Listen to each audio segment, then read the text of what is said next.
राधे राधे। जय श्री कृष्णा। नमस्कार प्रिय भक्तगणों, आज आप सभी श्रवण करेंगे आमल की एकादशी की पावन पौराणिक कथा।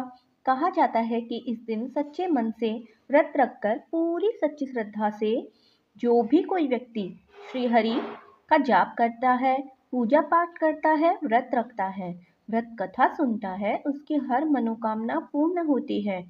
होली और महाशिवरात्रि के बीच में पड़ने वाली फाल्गुन शुक्ल एकादशी को आंवला एकादशी, आमल एकादशी और रंगभरी एकादशी भी कहते हैं। इस दिन भगवान विष्णु की पूजा का विशेष महत्व होता है। आमल की एकादशी पर आंवले के पेड़ की पूजा और उसका इस्तेमाल खास तरीके से किया जाता है। यह व्रत उत्तम स्वास्थ्य और सौभाग्य के लिए माना जाता है। इस दिन मंदिरों में आंवले का पेड़ की पूजा की जाती है। मान्यता है कि आंवले के वृक्ष की पूजा, उसका सेवन करने से अच्छा स्वास्थ्य और भाग्य की प्राप्ति होती है। वहीं रंगभरी एकादशी के नाम से भी इस एकादशी को इसलिए जानते हैं क्योंकि इस दिन पहली बार भगवान शिव माता पार्वती जी को गोना कराकर अपनी प्रिय नगरी काशी में लौटे थे। तब भक्तों ने खूब धूमधाम से रंग गुलाल उड़ाकर उनका स्वागत किया था। काशी में आज के दिन बाबा विश्वनाथ जी का विशेष श्रृंगार भी किया जाता है। इसलिए इस एकादशी पर भगवान शिव, माता पार्वती और भगवान विष्णु के साथ माता लक्ष्मी जी की भी पूजा विधि करने का विधान है। प्रिय भक्तगणों, आज आपके ऐसे ही भक्ति की सच्ची कहानी सुनाने जा रहे हैं, जिसे सुनकर आपको भी लगेगा कि आप ही भगवान की सच्ची भक्ति करते हैं।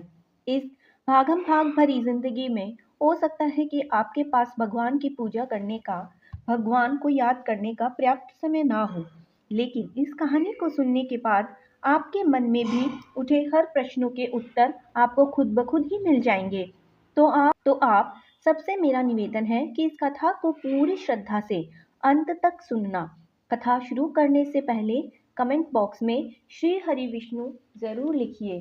अगर आपने अभी तक हमारे चैनल क्यूटी लड्डू को सब्सक्राइब नहीं किया है तो तत्काल सब्सक्राइब कर लीजिए और हाँ, बेल आइकन को बटन दबाना ना भूलिए। देवर्षि नारद जी बात बात पर नारायण नारायण कहा करते और इसी प्रकार दिन में कई बार भगवान का नाम लेते थे।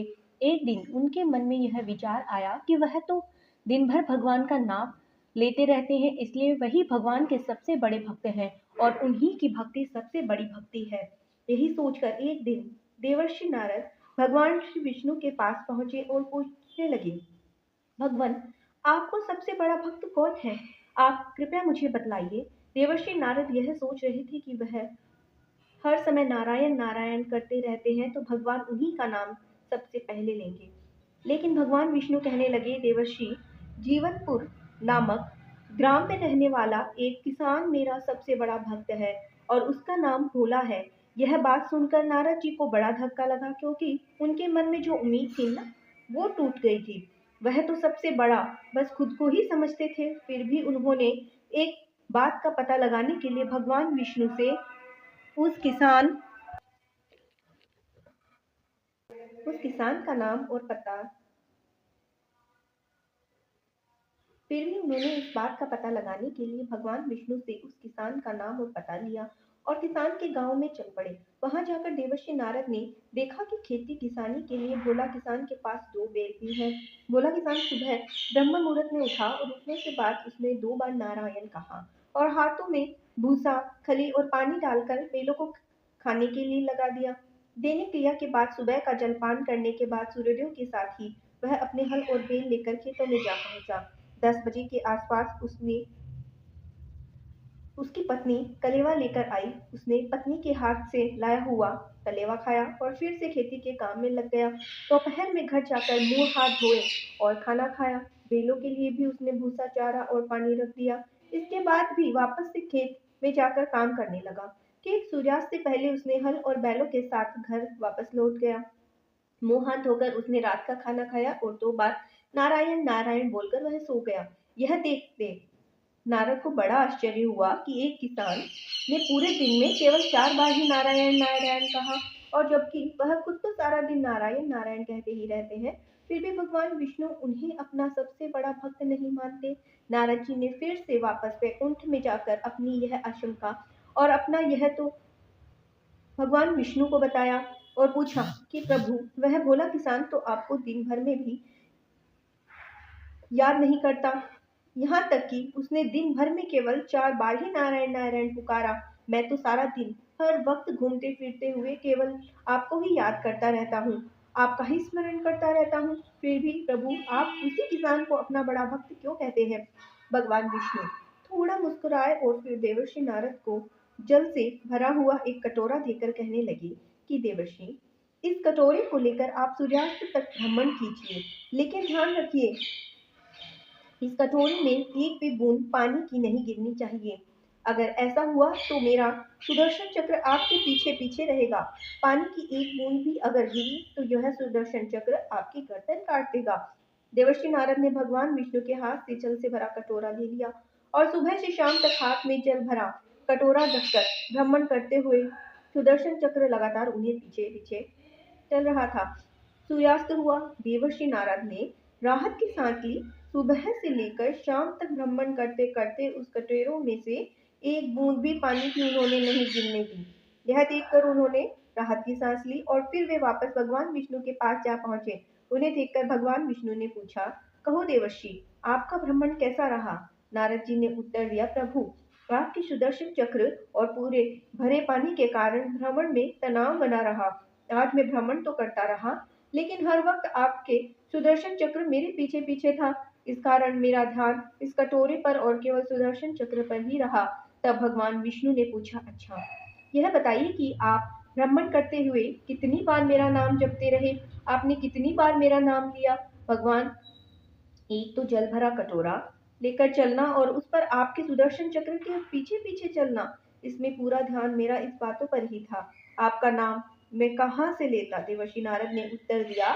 तब भगवान विष्णु कहने लगे, देवजी देवर्षि, इस प्रकार गृहस्थ जीवन की अपाधपी आजीविका कमाने के लिए दिन भर भाग दौड़ करना और इतनी मेहनत करना, कठिनाइयों के बाद भी अपनी मेहनत अपना परिश्रम करते रहना, अगर वह किसान इतना व्यवस्थित जीवन के पश्चात भी सुबह शाम मेरा नाम ले रहा है, तो निश्चित रूप से वह मेरा सर्वश्रेष्ठ भक्त है। भगवान विष्णु के कहने पर देवर्षि नारद को सारी बात समझ में आ गई। नारद जी समझ गए कि भगवान विष्णु का वही भक्त श्रेष्ठ होता है जो भी समय मिले उसका नाम लेता हो, उन्हें याद करता हो और साथ ही साथ वह अपने सभी कर्तव्य भी पूरा करता है, अपनी सारी जिम्मेदारियां भी निभाता हो। और भोला किसान भगवान की उन्हीं भक्तों में से एक था जो अपने सभी कर्तव्य, चाहे वह अपने परिवार के प्रति हो या अपने प्रति हो या अपने बेजुबान पशुओं के प्रति हो, वह अपनी सारी जिम्मेदारियां पूरी निष्ठा के साथ निभा रहा था और भगवान को याद करना भी नहीं भूलता था। ठीक उसी प्रकार भक्तगणों, हमारे जीवन में भी सुबह से लेकर रात तक भागम भाग भरी जिंदगी, हमारे पास ना अपने लिए समय होता है, ना अपने परिवार के लिए समय होता है, ना ही भगवान को याद करने के लिए समय होता है। लेकिन इस सब के बीच यदि आप कहीं सच्चे मन से खड़े खड़े होकर भी, कहीं भीड़ में भी, कहीं बहुत व्यवस्था भरी जिंदगी में भी सच्चे मन से अगर एक क्षण के लिए भी भगवान को याद कर लेते हैं, तो वही सच्ची भक्ति है।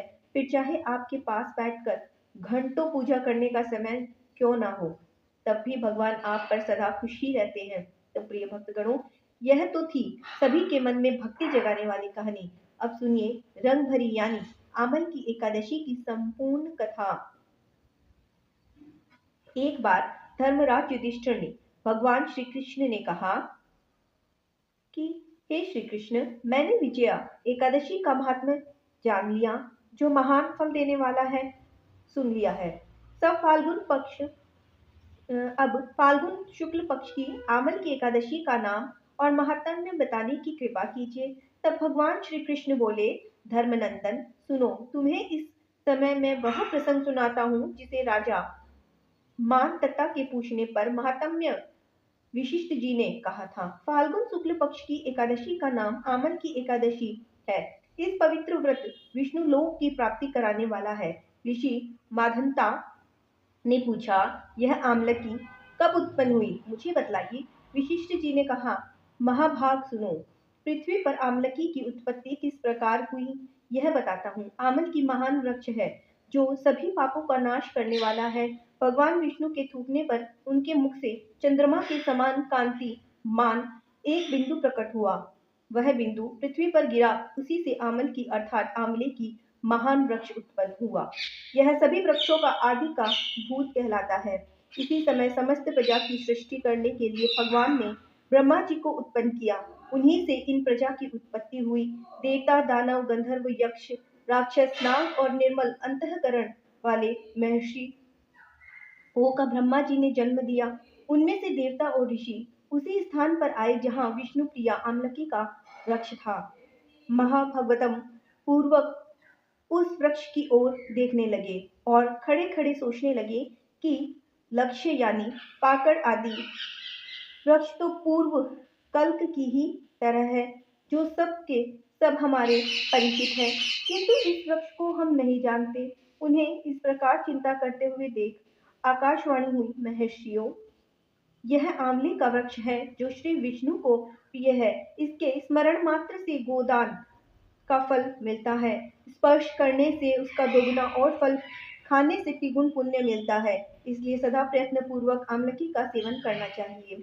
यह सब पापों को हरने वाला वैष्णव वृक्ष बताया गया है।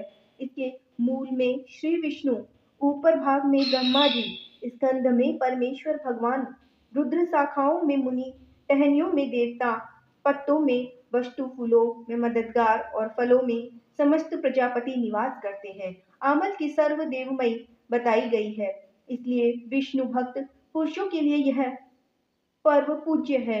ऋषि बोले, अव्यक्त स्वरूप से बोलने वाले महापुरुष, हम लोग आपको क्या समझें? आप कौन हैं? देवता हैं या कोई और? हमें ठीक ठीक बतलाइए। तब दिव्य आकाशवाणी हुई, जो संपूर्ण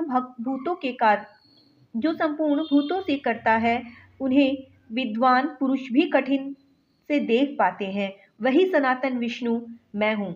देवादिदेव भगवान विष्णु का कथन सुनकर और उन ब्रह्म कुमार महर्षियों के नेत्र आश्चर्य से चकित हो उठे।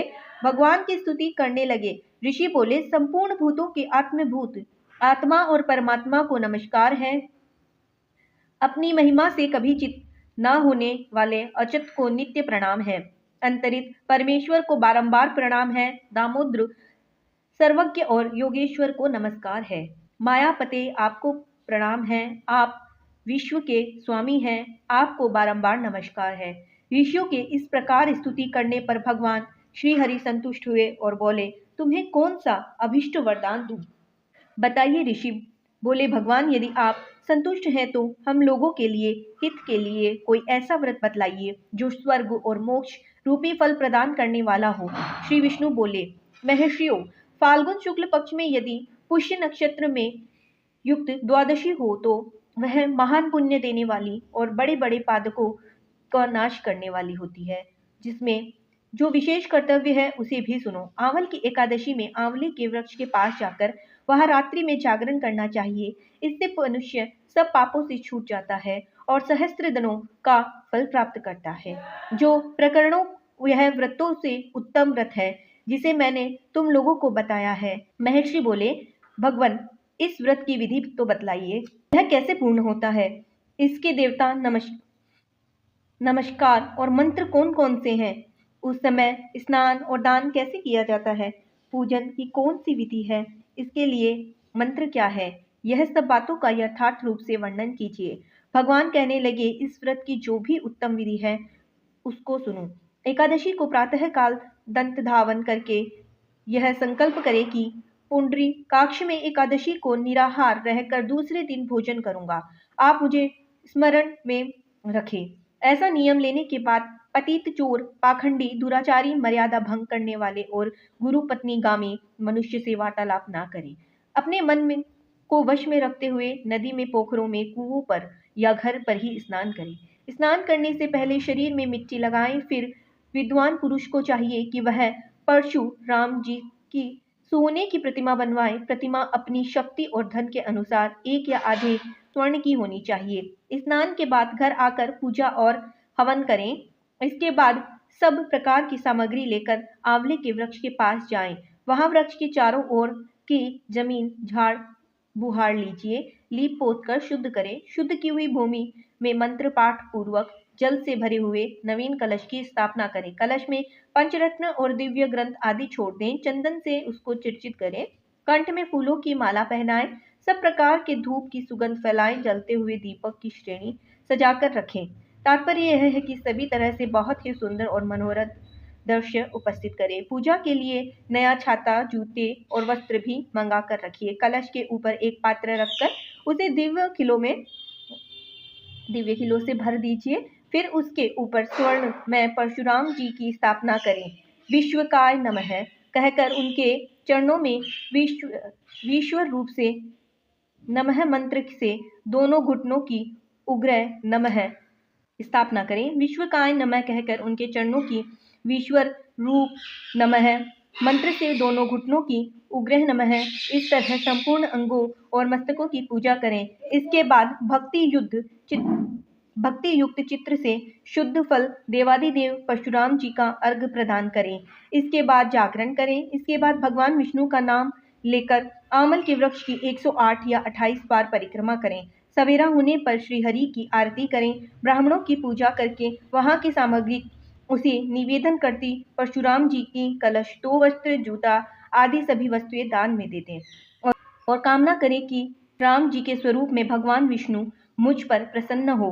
इसके बाद आमलकी का स्पर्श करके उनकी परिक्रमा करें और स्नान करने के बाद विधि पूर्वक ब्राह्मणों को भोजन कराएं। इसके बाद परिवारजनों के साथ बैठकर स्वयं भी भोजन करें। ऐसा करने से भक्तजनों आपको पुण्य की प्राप्ति होती है। प्रिय भक्तगणों, कथा को लाइक और शेयर अवश्य कर दीजिए। धन्यवाद। जय श्री राधे।